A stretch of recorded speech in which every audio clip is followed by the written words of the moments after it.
difference in this general elections as young South Africans skilling themselves and hoping to enter the labour market soon. They have a varied outlook and demand list from the government. But just how will this influence their decision at the ballot box? Or will they even go and vote? Well, Jayed-Leigh Paulse is at the Nelson Mandela University in Port Elizabeth, getting the word from the students themselves. She joins us now live. Hey, Jayed-Leigh, thank you very much indeed for your time. What's the word? And like you said, Blaine, it's all about the numbers and who makes up those numbers, the majority of the youth. I am at Nelson Mandela Bay's South Campus and I've been chatting to some of the students, asking them, will they go to the polls? Will they vote on May the 8th? And very interesting comments and views that are coming out of some of the people. You would know that we've had several protest action. We've had the Fees Must Fall movement that was spearheaded by Wits University, Nelson Mandela University, as well as Rhodes University, rallied behind several other institutions in the country. We've seen several protests by the youth as well, several protests by students on various campuses across the country. But the question remains, will the youth heed to the call to go to the polls and go and vote on May the 8th? I'm joined by Sandile right now. He's also a student, activist and student here at Nelson Mandela University. Sandile, do you believe that the youth are going to heed that call to go and vote and possibly change the landscape of the politics in the country? Thanks, Jade, for the opportunity. Firstly, I feel as though the youth are generally the most critical element when it comes to the voting populace of South Africa. It's very disappointing to read some of the statistics of maybe just over 2 million youth that are not registered to vote. As you may know, a vote actually determines the future trajectory for future generations of the country. With an election as important as this one, coming from a dismal last decade that we've had, I would like to believe that the youth actually is caught in between. So I think the lack of information about the importance of a democratic dispensation in our history has also been warped by our institutions of higher learning, but also by how it's been received by the youth. So you may know the millennials, which are the current most important popular voting group for the elections, are not registered to vote. But a lot of us in institutions of higher learning, just over 1 million, are registered to vote. So I think we're caught in between. I'd say it's quite a divided vote considering how fragmented our political discourse is in the country. But it's a very exciting times considering the fact that as well that the only way that we've only come together as students in this country is during the protests, where we set our own agenda. We wanted free education for the poor and the missing middle, and I mean a few other issues have also come into light. Issues of unemployment, inequality, graduate protests and picketing on the street lines, student hunger in institutions of higher learning, and gender-based violence have also emanated from the fragmented discourse in higher education. So a lot of that then feeds into a macro perspective, which is then what interests do these political parties actually represent? And I just want to pick up from where you spoke now. What for me stood out very interestingly when I was reading up last night was the fact that in 1999, the IEC officials registered the highest youth voting registration.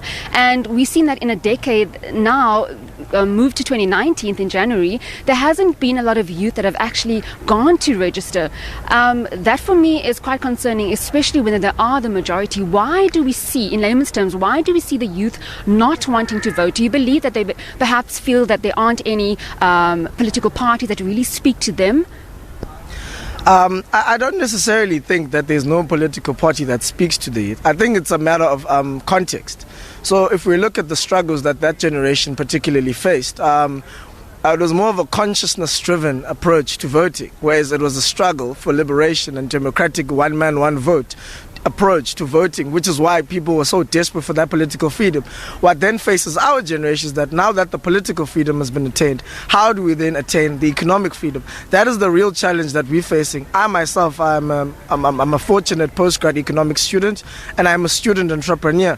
But I'm faced with the mammoth task of trying to strike the balance of running a business in an institution of higher learning because I don't want to be unemployed should I leave the confines of this university.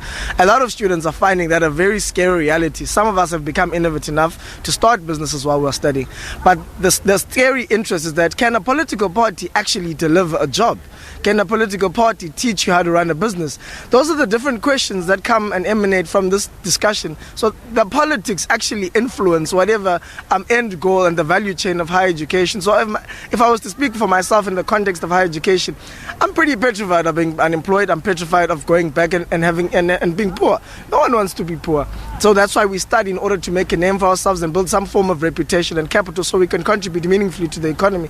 So I think it's not necessarily about which political party represents your interests. Which political party will have concrete programs that will uplift the youth out of unemployment. Thank you, Sandile. Very interesting their views from him, Blaine, saying that, you know what, the youth are looking at these political parties and asking themselves which party speaks to them, which party will actually deliver jobs, will deliver the issues that they critically need. I'm just going to bring Sakumzi into this conversation very quickly as well. Sakumzi, you also in business. In terms of studying and trying to actually be an entrepreneur, how difficult was it, especially when you're at the university and you don't really have the support of the institution, and NSFAS is letting you down? Just talk us through that and talk us through your university life here at NMU.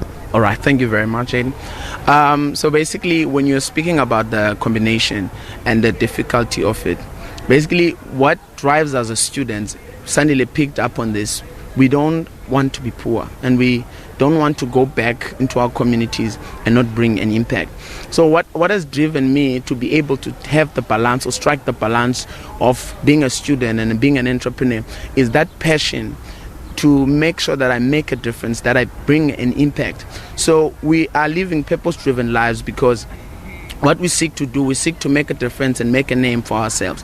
But I don't want to lie to you, it's difficult because constantly you have to pass in school, you have to make those percentages, you have to keep that bursary. At the same time, you have to make sure that you get some food, or you send some money home. So basically, what enables us to do so is knowing what to do by reading books, by watching videos. So basically, what makes us want to pursue to be better at these things, it is what we see around our country. For instance, when students want to see change in a country, you noted that there was a strike. So we protest to ensure that we can have a better life. But nowadays, when we are on campus, you can't protest for everything. So on that note, sorry, Sakumzi, I want to ask you, you've heard all the manifestos. Which party speaks to you? I know your vote is your secret, but which party has really stood up and said, we can deliver A, B, and C?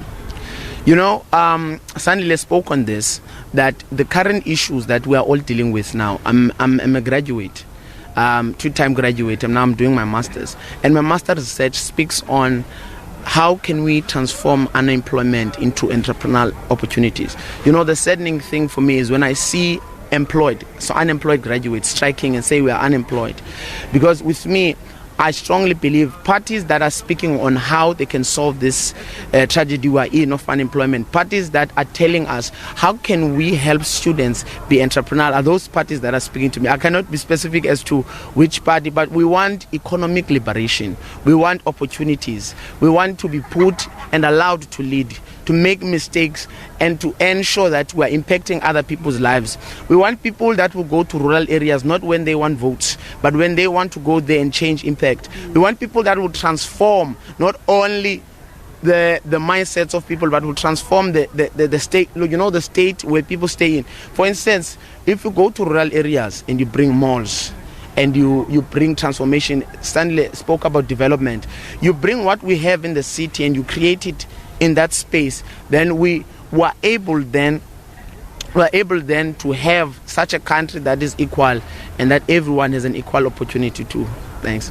Thank you, Sakumzi. Very interesting views coming from Nelson Mandela University students here, Blaine. And I think that a lot of the youth are also going to really heed to the call. I mean, we've spoken to some of them here. Some are saying that they don't want to go and vote because there's not going to be much change, that their vote really won't matter. But then there are youth such as Sandile and Sakumzi are really passionate about the change in the country, and they're saying that they will definitely go to vote on May the 8th and bring change to the country. It's 6 days left, Blaine. Very exciting times. Back to you in studio. Yeah, exciting times indeed, and important issues raised there. Unemployment is a big issue here in South Africa. It was sitting at around 27.1% in the fourth quarter of 2018. So, and the youth, as you've heard from the people that you interviewed, are particularly hard hit.